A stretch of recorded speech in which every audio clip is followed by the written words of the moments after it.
first of all, it's much easier to raise rents in a self-storage facility. You're talking about, 100,000 square foot site, we might have 700 or 800 units, where, 100,000 square foot apartment, you probably have 70 units, let's just say, right? So, if you raised each one of those those tenants, those apartment tenants by 10%, right? That would probably cause them to say, you know what, this is crazy. I'm going to go look for alternative housing. I can move my stuff.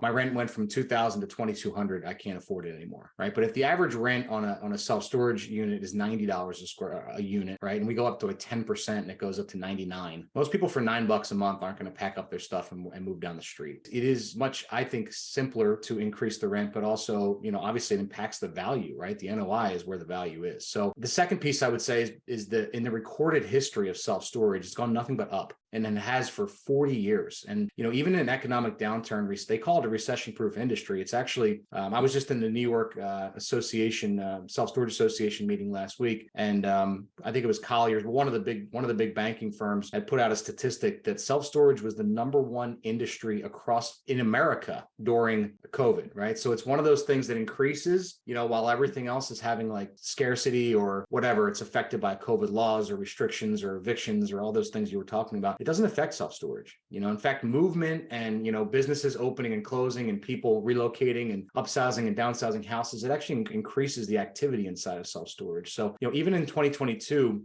CubeSmart saw a 10% increase in rent in what's arguably an economic downturn year. Yeah, this is super true. I mean, we saw the amount of people move, right? Like flocking, just whatever it was. I mean, lots of people claim it was from cities to small areas. I think people are just moving, right? Like, tired of being inside. Who knows? There's a lot of data around it. So obviously it's not like a guess, like people know where people were going, but you're right. I mean, people move, there's going to be storage activity. There's going to be people putting, stuff in storage, moving across the country, whatever it is. So yeah, I kind of love that about it.